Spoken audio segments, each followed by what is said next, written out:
You have to do everything you can. This win or go home. This week on The Beat, the game is big, but it ain't easy in New Orleans. I'm excited for my opportunity and like the experience I'm going through. And it's Gunner's team now. Here we go. Giving you the insider takes and the big picture view on the Dawgs. This is On the Beat, presented by Engles with DawgNation insider Mike Griffith and Cody Chaffins.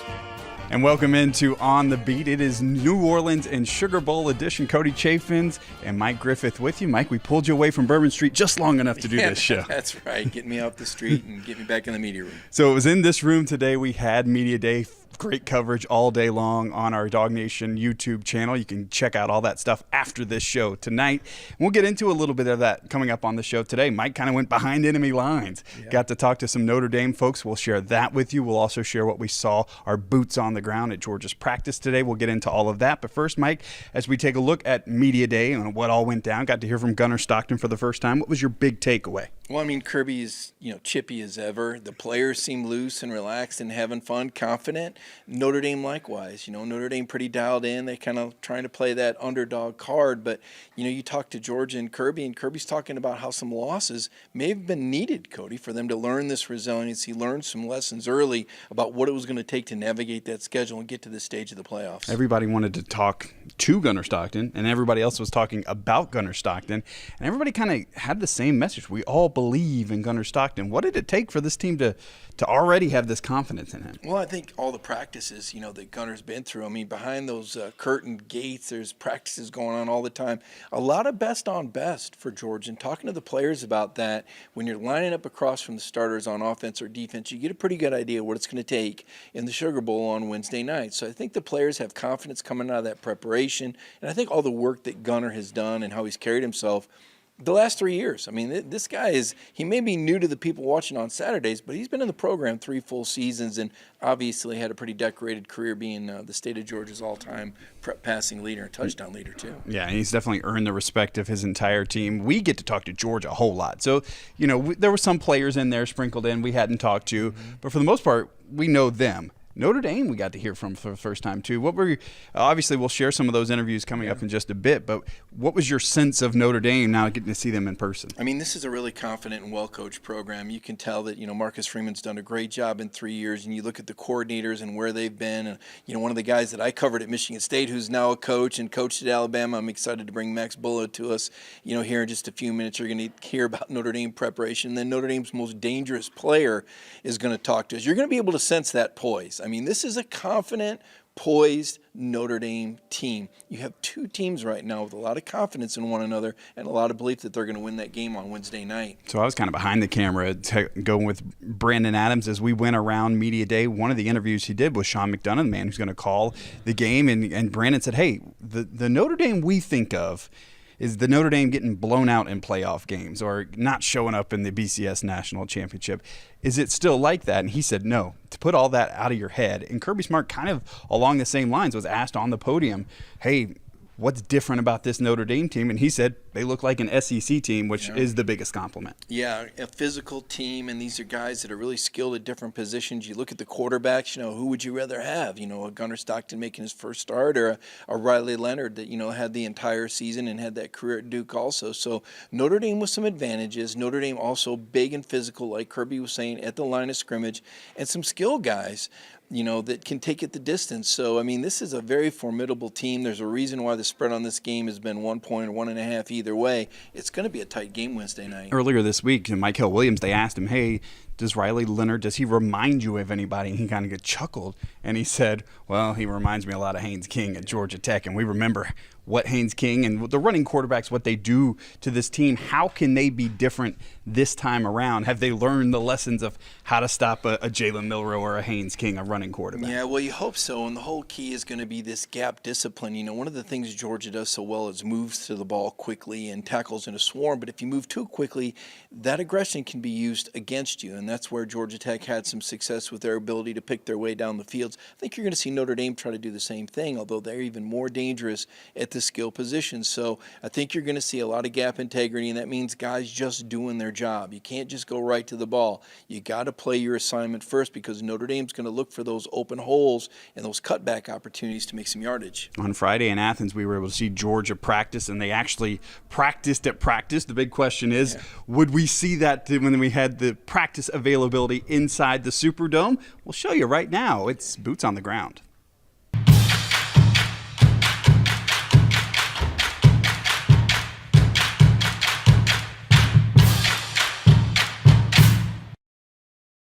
And there's your answer. It was, in fact, yoga time inside the Superdome. And for the first time in Boots on the Ground history, we're actually going to bring up a little music to help the mood. Much better. We did put eyes on Gunner Stockton showing off his flexibility. Dogs are hoping that's the last time he's laying on the turf inside the Superdome. How about Lawson Lucky right up front?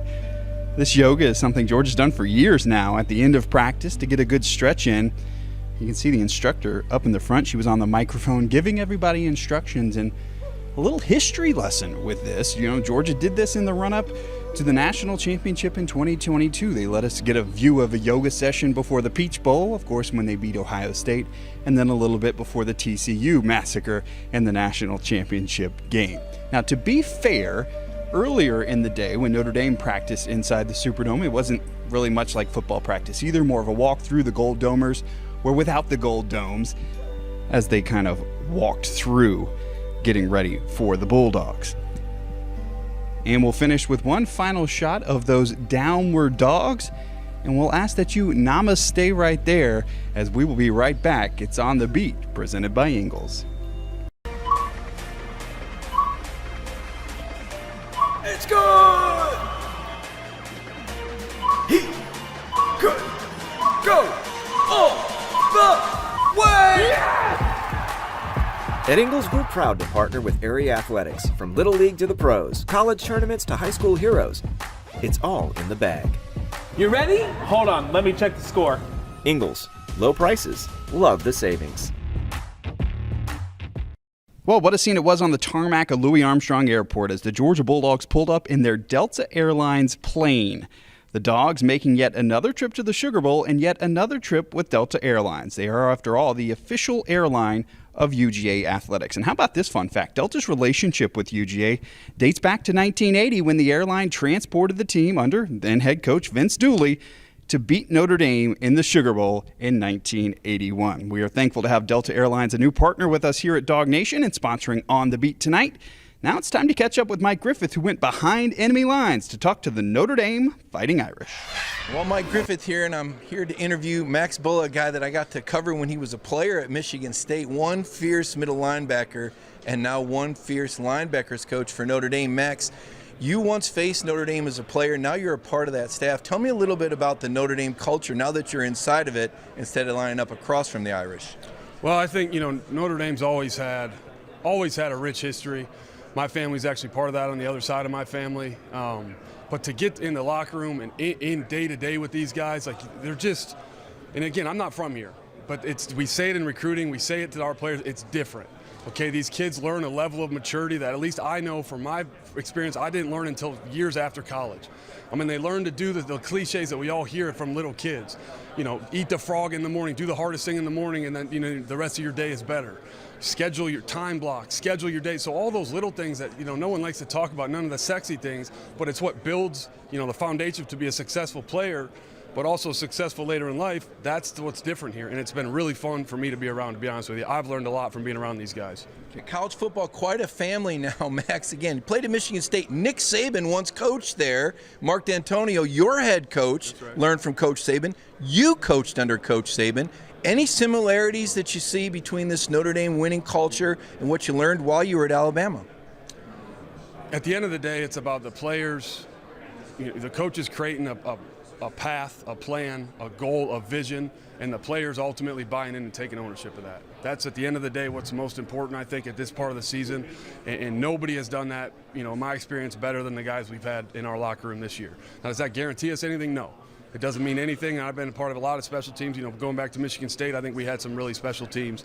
But these guys are really starting to come together. They're doing it for the right reasons, and they understand that each day is just a new opportunity to keep pushing. It's not about the next game. It's about the next day to get better, to put us in position for the next day, and I think we've done that. Now, when Max was at Alabama, he was part of a staff that had to prepare for Stetson Bennett, a quarterback with a lot of mobility. Max, I got to ask you, Gunner Stockton, I know you've watched the film. Are there some similarities? Gunner hasn't played, quite as much. I think there are some similarities. I think it'll be interesting to see how it plays out, to be honest with you. I haven't seen a bunch on tape to know exactly what it's going to be, but I'm interested to see what we see. This is a guy playing poker. I've interviewed Max enough times to know he's not going to give us the game plan. I get that. I totally get that, Max. Tell me about this Notre Dame defense. Now, we see how tough you are. The Indiana game, I couldn't really tell too much. They're so dominant.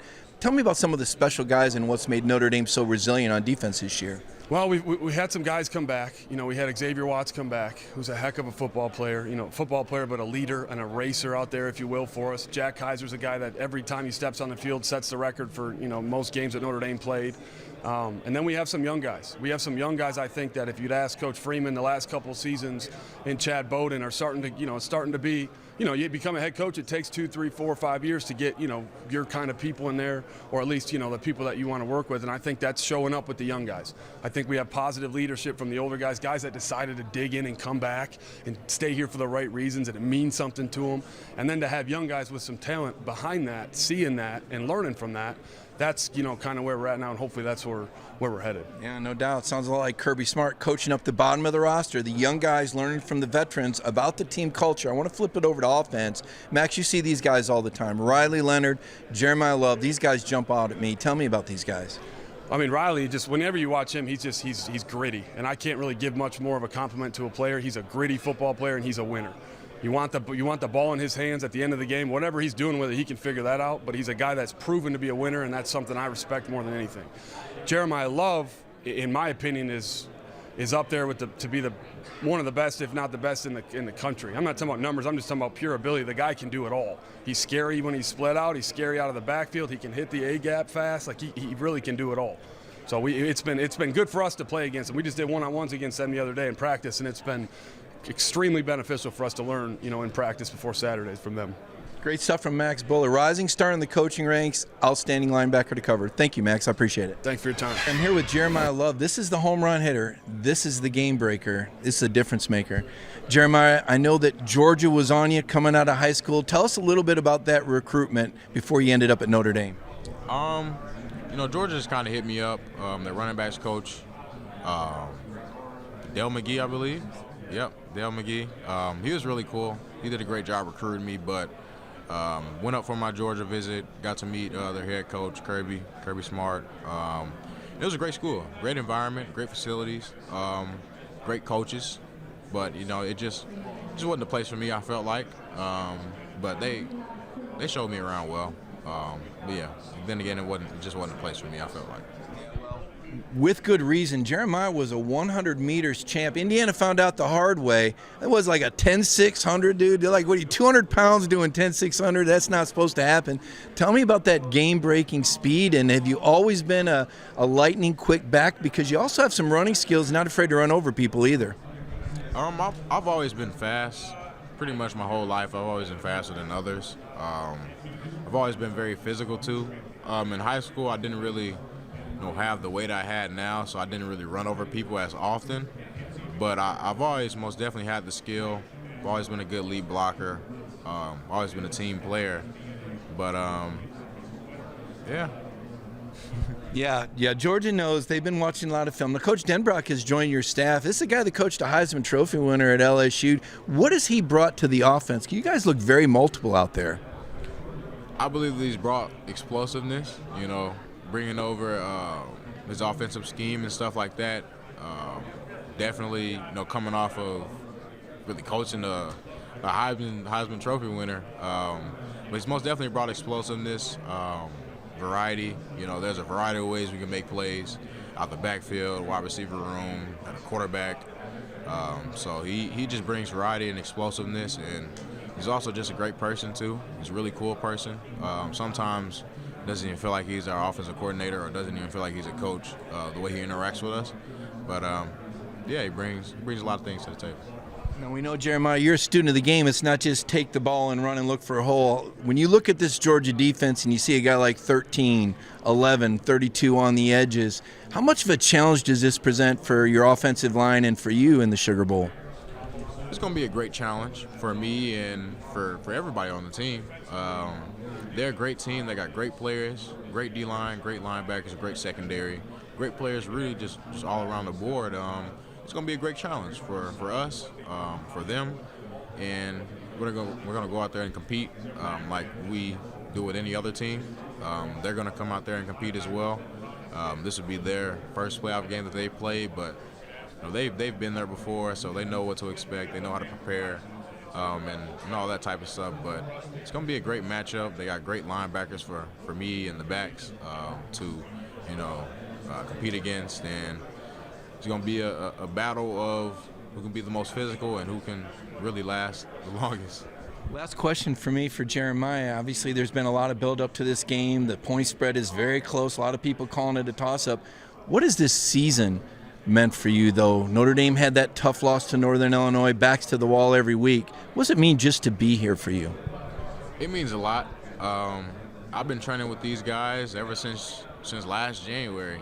So, being able to, start there and then make our way all the way to the playoffs and the Sugar Bowl at that, it's an honor, and it's also a blessing, how far we've came. I really love the dudes that I get to, practice with every day, get to play with every day. Not every day, but on game days with. And, we're here, and we're here to compete. Really, we're here to show the world, what we've got, and how great of a team we are. And, Wednesday or whenever the game is, we'll show everybody that we're contenders. And, yeah. There he is, Jeremiah Love. He's the guy that everybody on Georgia will be watching. Most explosive player on this Notre Dame football team. I'm so glad you're here. Let's take a look. Anytime can handle all your HVAC and plumbing needs, providing top quality service for a reasonable price. All fixed now. Can we call you again? Yes, anytime. Any day? Yes, anytime. But for the heat? Yes, anytime. For the toilet? Yes, anytime. Anytime you have a problem, just call. Anytime Heating, Cooling, and Plumbing. Large enough to handle your HVAC needs, but small enough to care. Welcome back into On the Beat. It is time for our Anytime Heating, Cooling, and Plumbing Who's Hot and Who's Cold segment. Mike, let's start with who's hot this week. Yeah, well, I don't think there's a hotter name than Gunner Stockton. Everybody wants to know the story. Everybody wants to know how many cows. Everybody wants to know how many miles on his 40-year-old pickup truck. I mean, it is an irresistible story. A guy that's waited his turn and steps into the limelight at halftime, leads his team to a come-from-behind win, and now tries to do the unthinkable and lead his team to a championship run. It'll take 3 more wins, so that story sizzling hot. And then yesterday, right down the street, Brock Bowers goes over 1,000 yards, sets a rookie record for tight ends and yards receiving, and Ladd McConkey, a 2-touchdown performance. Ladd also over 1,000 yards for the LA Chargers, and crazy Jim Harbaugh. He loves him. Then Jim Harbaugh wins games. Say this, sometimes we don't understand Coach Harbaugh, but he sure knows his football. He's done a great job with Ladd McConkey. And they did a great job getting him. If you want to hear every word, by the way, every word about the cows that you ever wanted to know, every word of Gunner Stockton's press conference is on our DawgNation YouTube channel. You can go check out, I think it's like an hour long. Yeah. Poor Kaylee Mansell was there the entire time. So she has that up on our DawgNation YouTube channel. All right, that is who's hot this week. Who is cold? I think Bill Belichick's cold. I mean, when this story happened that Bill Belichick was going to go coach North Carolina and he's got this general manager thinking, this NFL, then he doesn't even show up at the bowl game. Oh, well, he's locked himself in a room. Cody, I'm not buying that. I mean, there's boosters there. There's fans there. There's kids that have stayed that didn't opt out and play in the bowl game. You're telling me that Bill Belichick couldn't take out a half a day to fly to Boston and go to the Fenway Bowl and represent the new school that he's coaching? To me, that's a bad sign for North Carolina. Yeah, it's one of those things. You're either in with both feet or you're not, and it seemed like one of those where it's like, I've got other things to do. And I think it's a different. It's not a business. There is a business part to it, but it's still college football, and it's about relationships. Yeah. And if you're going to build those, that is the place to start. That was cold. Cam Ward pulling himself out. Look, I know that's the plan, and better to play a half than maybe not at all. But still, it's a bad look when you're a high-profile player. You're capable of playing, but you're standing on the sideline while your team's getting beat. That had to be incredibly frustrating for Miami fans.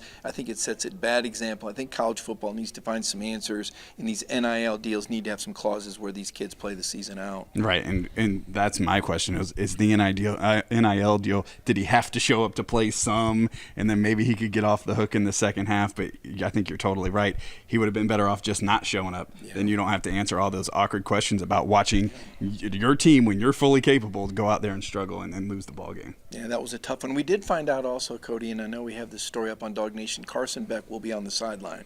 Mm-hmm. Kirby said, he did have to meet with a specialist after having the surgery that he wasn't going to be able to play. But Carson will be there. He stayed in contact with Gunner as well and really helped him out with his game plan. That's pretty hot. Yeah. Yes, we'll say that.